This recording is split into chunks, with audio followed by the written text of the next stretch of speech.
మొన్న జూన్ 25న మన దేశంలో ఎమర్జెన్సీ పెట్టి 50 ఏళ్లైన సందర్భంగా ప్రజాస్వామ్య చైతన్యానికని ప్రభుత్వం కార్యక్రమాలు నిర్వహించింది కదా. దీనిపై మీ కామెంట్ చెప్పండి. లక్ష్మి, జూన్ 25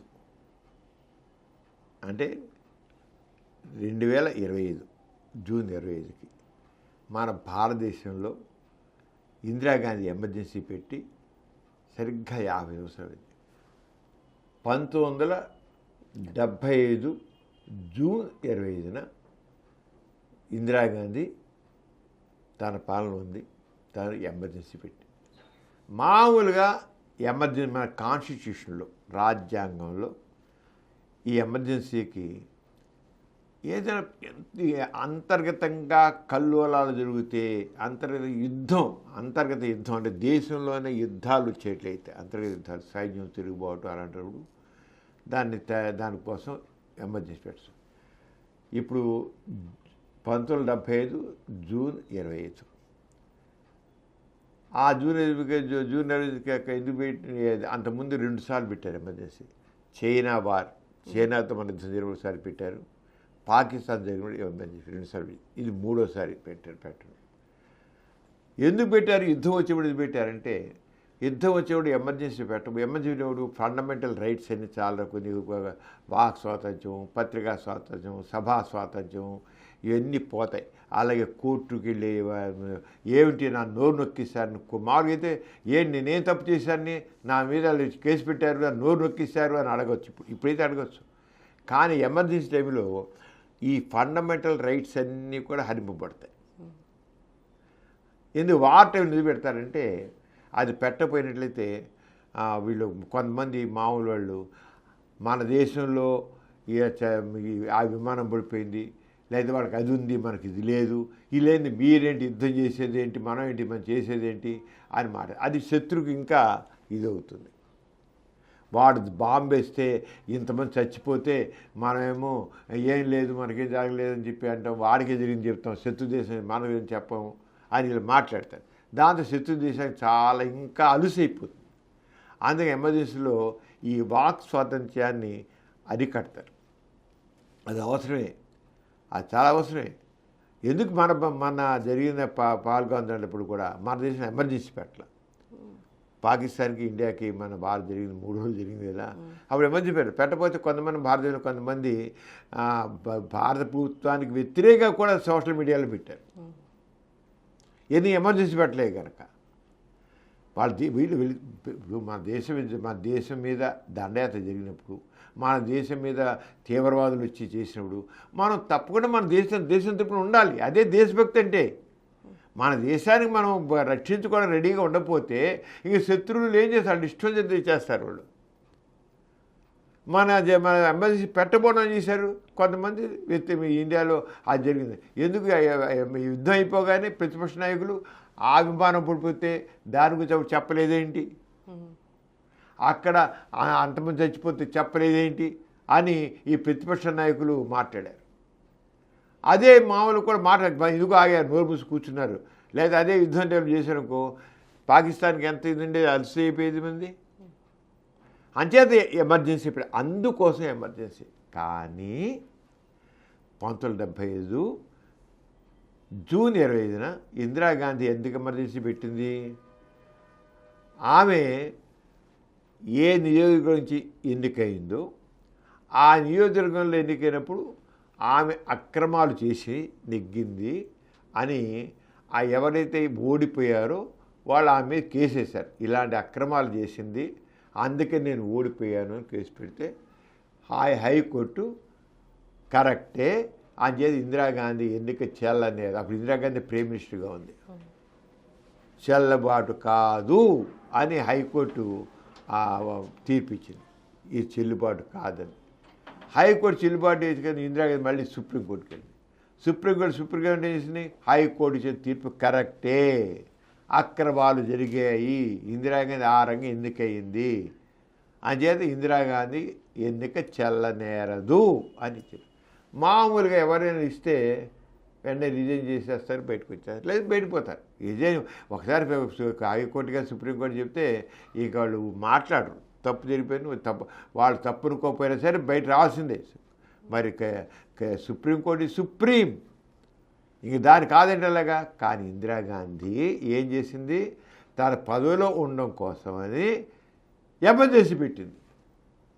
ఎమర్జెన్సీ పెట్టి అప్పటికి కూడా ఎమర్జెన్సీ పెట్టేసేసి ఫండమెంటల్ రైట్స్ అన్నీ హరించేసింది. ఎవడు మాట్లాడు, ఎవరు సభా స్వాతంత్రం లేదు, వాక్ స్వాతంత్రం లేదు, సభా స్వాతంత్రం లేదు, పత్రికా స్వాతంత్రం లేదు, కోర్టుకు వెళ్ళడానికి వీలేదు. ఇగో నా నోరు నొక్కేసారని కోర్టుకు వెళ్ళడానికి వీలేదు. ఎవడు అడగలే, ఒకళ్ళు అరెస్ట్ చేశాడు, ఎందుకు అరెస్ట్ చేసావు అన్నానికి వీలు లేదు. నీ మా ఇష్టం, నువ్వేవాడు మాట అని చెప్పి ప్రతిపక్ష నాయకులను అందరినీ, జయప్రకాష్ నారాయణని, జార్జ్ ఫెర్నాండిస్ని, వాజ్పేయిని అందరినీ అరెస్ట్ చేసి పరిచారు. మొత్తం కొన్ని వేల మంది ఇండియా మొత్తం అరెస్ట్ చేసి పరిచారు. అందరిని జైలు పెట్టారు. 21 మాసాల పాటు ఎమర్జెన్సీ కొనసాగింది. 21 మాసాల పాటు. మరి ఎందుకోసం పెట్టినాడా? ఆవిడ స్వార్థం కోసం పెట్టింది. తర్వాత ఎమర్జెన్సీ టైంలో ఆవిడ ప్రజల కోసం కొంచెం చేసింది, వేరే విషయం, శాసనాలు చేసి కొంత మెచ్చుకుంటారు. అబ్బా ఎమర్జెన్సీ రాబట్టి ఈ చట్టాలు చేసిన, ఆ చట్టాలు చేసిన అనుకుంటారు. తప్పదు, చేయాలి. తర్వాత తన ఎగ్జిస్టెన్స్ కోసం చేయాలి తప్పకుండా. దట్ ఈజ్ రైట్, చేసి తీరాలి. కానీ కావాలంటే నువ్వు చేసి మళ్ళీ అది తను చేయాలనుకుందో మళ్ళీ దగ్గర వచ్చక రిజైన్ చేసేసి, నో తప్పు జరిగింది, నా వదిలి సరిగ్గా తీర్పు కాదు, అయినా సరే నేను సుప్రీంకోర్టు యొక్క తీర్పుని అంగీకరిస్తున్నాను, నేను మళ్ళీ కంటెస్ట్ చేస్తానని చెప్పి వచ్చేస్తే వాళ్ళందరూ 350 పైన మెంబర్స్ ఉన్నారు పార్లమెంట్లో. ఆ రద్దు చేయబడి ఎలా ఉండేది ఉంటే మళ్ళీ ఎన్నికైతే మళ్ళీ ప్రైమ్ మినిస్టర్ అయ్యేది మళ్ళీ. కానీ ఎమర్జెన్సీ ఎందుకు పెట్టాలి? ప్రజాస్వామికంలో మనం ఒక రాజ్యాంగాన్ని పెట్టుకున్నాం. రాజ్యాంగం ప్రకారం మనం నడుచుకోవాలి. రాజ్యాంగం మనకి మొత్తం ఇలా చేయాలి, మొత్తం రాజ్యాంగం మనకు గైడెన్స్ ఏదో కావాలి మనకి. అది మార్గదర్శి రాజ్యాంగం అనేది, దాని ప్రకారం మనం చేయాలి. మన రాజ్యాంగాన్ని మనం మన స్వార్థం కోసం చేస్తే అది చాలా. అందుకని ఇప్పుడు ఈ సంవత్సరం జూన్ 25కి సంవిధాన్ హత్యా దివస్ అని ప్రభుత్వం అన్ని చోట్ల పెట్టి ప్రజాస్వామికాన్ని రక్షించుకోవాలి, ప్రజాస్వామిక చైతన్యం ప్రజల్లో రావాలి. ఈ రంగం మళ్ళీ మనకి ఏ రాజకీయ నాయకుడు అలా చేయకూడదు. ఎమర్జెన్సీ అనేది అత్యవసర పరిస్థితి. యుద్ధం లాంటిదంటే అత్యవసరం, ఇంకప్పుడు అత్యవసర పరిస్థితి రాదు. అంతే తన స్వార్థం కోసం, స్వప్రయోజనాల కోసం చేయకూడదు. ఇందిరాగాంధీ స్వప్రయోజనాల కోసం చేసింది. కావాలంటే తన ప్రజల కోసం చేయాలనుకున్నప్పుడు తను బయటకు వచ్చి తన నిర్దోషిత్వం చెప్పుకుని ఎలక్ట్ అవ్వచ్చు. ఎందుకు అవ్వకూడదు? మళ్ళీ తనే ప్రేమిష్ అయ్యి ఉండేదేమో. మెజారిటీ ఫుల్గా ఉంది పార్లమెంట్లో, తన పార్టీ బిజెపోయింది, ప్రజలు హర్షించేవాళ్ళు. కానీ చేసి ఆ రంగం చేసి అందరినీ 21 మాసాలు లోకనాయక్ జయప్రకాష్ నారాయణ కానివ్వండి, వాజ్పేయి కానివ్వండి, జార్జ్ ఫెర్నాండిస్ కానివ్వండి, అందరు ప్రతిపక్షాల్లో ఉన్న ప్రతిపక్ష పార్టీల వాళ్ళని, నాయకుల్ని, అందరి కమ్యూనిస్టులని, వాళ్ళని కాదు, ఎవరైతే ప్రజాస్వామ్యం కావాలంటారో, స్వేచ్ఛ కావాలంటారో, రాజ్యాంగం రక్షణ అంటున్నారో, ఆ రాజ్యాంగం గురించి మాట్లాడే ప్రతి ఒక్కరిని అరెస్ట్ చేసి పరిచారు. అది సబబా? ఇప్పుడు ఎందుకు పెట్టారు వీళ్ళు? ప్రజాస్వామ్యం రక్షించబడాలి, ప్రజాస్వామ్యం వర్ధిల్లాలి, రాజ్యాంగమే మన సుప్రీము, రాజ్యాంగం ప్రకారమే పాలన జరగాలి అనేది మన ఉద్దేశం. అయితే కొంతమంది ప్రతిపక్షం వాళ్ళు ఏమన్నారంటే, కాంగ్రెస్ వాళ్ళు కూడా ఏమన్నారంటే, ఈ కాంగ్రెస్ని బలహీనపరచడం కోసమని బీజేపీ వాళ్ళు ఈ కుట్రపరిగా ప్రజలు ఆ రంగంలో సానుభూతిని లేకుండా చేయడం కోసం దీన్ని నడిపారు అని అన్నారు. సానుభూతి లేకుండా అని కొంతమంది అంటున్నారు. ఎందుకు లేకపోతే ఎందుకు చేయాలి అంత? ఇప్పుడు 50 ఏళ్ళు అయిపోయింది కదా అని. 50 ఏళ్ళైనా తప్పే. ఇప్పుడు నిజంగా ఏం చేయాలి? నిజంగా వాళ్ళ మనస్సాక్షిగా చెప్పాల్సిందంటే, ఎస్ రాజ్యాంగం మన ప్రతివాడు రాజ్యాంగం చెప్పారు. మరి రాజకీయాల్లో ఉన్న ప్రతివాడు రాజ్యాంగమే మనకి సుప్రీం అని చెప్తారు ఎవరైనా సరే. ఎవరైనా రాజ్యాంగం మన రాజ్యాంగం ప్రకారం నడుపుతామని చెప్తారు. వీళ్ళు ఎవరెందుకైనా సరే నేను రాజ్యాంగ సాక్షిగా నేను పాలన చేస్తానని చెప్పాలి. వాళ్ళు చేస్తే అవ్వాలి. లేకపోతే నేను రాజ్యాంగ సాక్షిగా చేయను, నా ప్రకారం నేను చేస్తాను అంటే వాడు వాడు వాళ్ళు ఎవడు, వాడు ఎంపీ ఎవడు, ఎమ్మెల్యే ఎవడు, ఎవడవాడు. ఓ మినిస్టర్ వాళ్ళని చేయాలన్నా రాజ్యాంగ సాక్షిగానే చేస్తా, రాజ్యాంగాన్ని నేను అమలుపరుస్తాను అని చెప్పి తీరాలి వాడు. కాదు నా ప్రకారం చేస్తా, రాజ్యాంగం లెక్క చేయాలంటే చెల్లుబాటు కాదు. మరి అలా చేసి మరి దాన్ని దెబ్బ కొడితే ఇప్పుడు అనొచ్చు. అంచేది ఒకవేళ వీళ్ళు చెప్పిన దాన్ని తప్పైతే ఎస్ మీరు తప్పు చెప్పమండి సార్. అంతేగాని మమ్మల్ని అడగొట్టడానికి నువ్వు ఓట్లు ఇంకా పెంచుకోవడానికి, సీటుకు పెంచుకోవడానికి, నువ్వు బలం అవడం కోసం నువ్వేం చేస్తున్నావు అని అంటున్నారు. ఉంటే ఉండదు కొంత స్వార్థం ఉండొచ్చు వాళ్ళ బలం. వాళ్ళ స్వార్థం ఉన్న రెండు పక్కలు వీళ్ళ బలహీనతను సర్దిద్దుకోవాలి. నేను చెప్పాలి వీళ్ళు కావాలంటే అప్పుడు జరిగిపోయింది, మేము మాత్రం పూర్తిగా రాజ్యాంగ బుద్ధులుగానే ఉంటాము. అప్పుడు జరిగిన దానికి మరి మేము చేస్తాం. అప్పుడు ఇందిరాగాంధీ అలా చేసింది, మేము మరి ఆమె ఎందుకు చేసినా మాకు తెలియదు. కానీ ఇప్పుడు అందరూ 50 ఏళ్ళు అయిపోయింది కదా, మేము మాత్రం అది అలా జరిగింది మేము ఒప్పుకోవట్లేదు మొక్క అనొచ్చుగా అనరు. దాన్ని మేము తప్పని ఒప్పుకుంటున్నాం అని కూడా చెప్పచ్చు అనొచ్చు. నిజంగా ప్రజాస్వామ్యవాదులు అయినట్లయితే తప్పును ఒప్పుకుని తీరాలి, ఖచ్చితంగా ఒప్పుకోవాలి. అదే ప్రజాస్వామ్యం అంటే. మనం ప్రజాస్వామ్యవాదులమా లేకపోతే నిరంకుశవాదులమా? ప్రతి వ్యక్తికి వయోజన హక్కు, ఓటు హక్కు ఎలా ఉందో, ప్రతి వ్యక్తికి ఎలా స్వేచ్ఛ ఉందో, స్వేచ్ఛగా ఫండమెంటల్ రైట్స్ మన రాజ్యాంగంలో ఫండమెంటల్ రైట్స్ మనకి ఇచ్చే ప్రాథమిక హక్కులు అనేది రాజ్యాంగ పరంగా మనకు పడ్డారు. మీకు ఏమైనా ఉల్లంఘన జరిగితే నువ్వు సుప్రీంకోర్టు వెళ్ళచ్చు. సుప్రీంకోర్టు మన రక్షణిస్తుంది. నీ వాక్ స్వాతంత్ర్యాన్ని, సభా స్వాతంత్ర్యాన్ని, పత్రికా స్వాతంత్ర్యాన్ని నీ హరిస్తే నీ కింద ఓట్లో నీ రక్షణ అయితే సుప్రీంకోర్టు అక్కడ వెళ్ళచ్చు. నీ స్వేచ్ఛ ఉంది. ఇండివిజువల్ ఎవరైనా సరే యూ కెన్ కంటెస్ట్. నేను చేసిన తప్పేంటి మాట్లాడతాను, నేను న్యాయం నిజం న్యాయం నువ్వు నాశనం చేయడానికి, తప్పు చేయడానికి నీ స్వార్థం చేస్తావు అంటే అది వేరే విషయం. నువ్వు మాట్లాడేది రాజ్యాంగబద్ధంగా కరెక్ట్ అయితే మాత్రం, నీకు ఇచ్చిన స్వేచ్ఛ ప్రకారం మంచి కోసం మాట్లాడితే, దేశ సంక్షేమం కోసం మాట్లాడితే, సమాజ సంక్షేమం కోసం మాట్లాడితే, ప్రజల సంక్షేమం కోసం మాట్లాడితే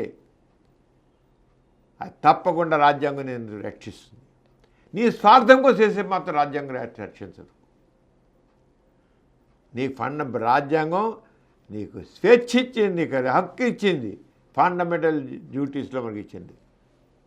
ఫండమెంటల్ రైట్స్ కింద హక్కు కింద ప్రాథమిక హక్కు కింద ఇచ్చింది. అంచేత మరి వీళ్ళేమంటున్నారు, కొంతమంది ఏమన్నారు, మోడీ తన స్వార్థం కోసం చేశాడు కొంతమంది అంటున్నారు. కొంతమంది అంటున్నారు ఇంకొంతమంది తక్కిన వాళ్ళు చాలా ఎక్కువ మంది మెజారిటీ పీపుల్ ప్రజాస్వామ్యం తప్పకుండా రక్షింపడాల్సిందే, తప్పులు సర్దిద్దుకోవాల్సిందే. తప్పులు చేయొచ్చు, తప్పులు జరగచ్చు, అప్పుడున్న పరిస్థితుల ప్రకారం వాళ్ళు తప్పు చేయొచ్చు, కానీ తప్పు తెలిపారచ్చు. ఎంతమందిని జైల్లో పెట్టారు, ఎంతమంది ఇదైపోయారు, వాళ్ళు చనిపోయారు బాధలు భరించలేక, బతుకులు నాశనం అయ్యాయి. ప్రజాస్వామికులు అవసరమా? ఈ నియంత్ర పాలన కాదు కదా. మంచి చేసింది ఇందిరాగాంధీ, చాలా చాలా మంచి శాసనాలు చేసింది.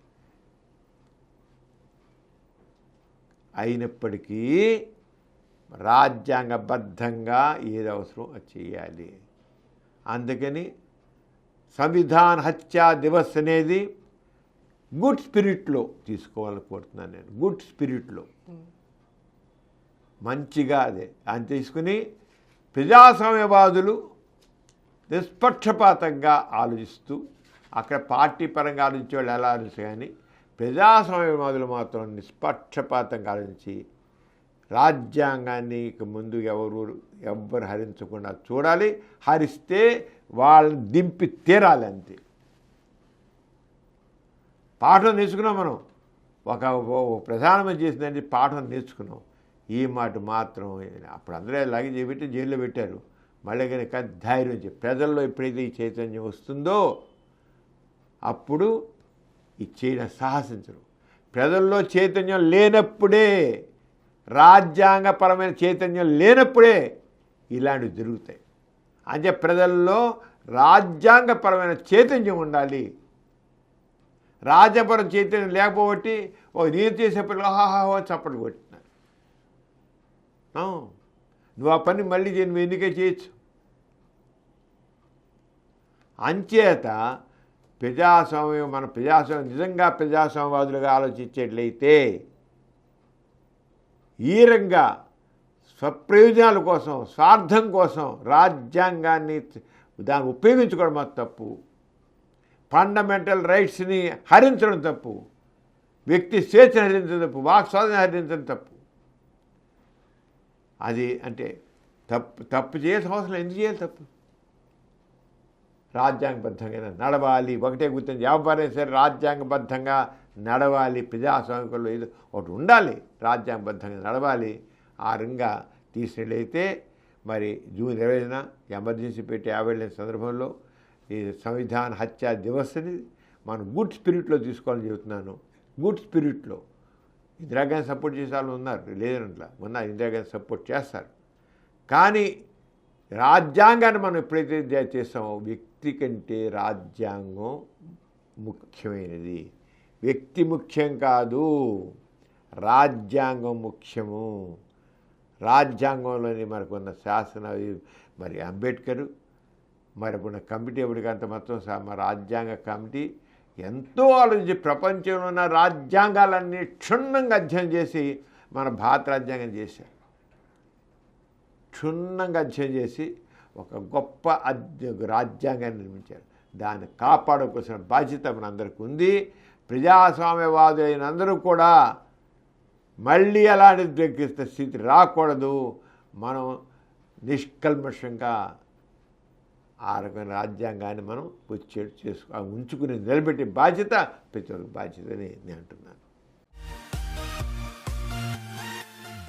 ఈ కార్యక్రమం మీకు ఎంతో నచ్చింది కదా. ఇటువంటి మరిన్ని వీడియోల కోసం అనతి కాలంలోనే 20 కోట్లకు పైగా వ్యూస్ సాధించిన సమరం ఛానల్ సమర్పించు పాజిటివ్ ఎథియిజం తెలుగు ఛానల్కు సబ్స్క్రైబ్ చేయండి, లైక్ చేయండి, మీ ఫ్రెండ్స్కి షేర్ చేయండి. అలాగే ప్రక్కనున్న గంట సింబల్ని ప్రెస్ చేయడం మర్చిపోకండి.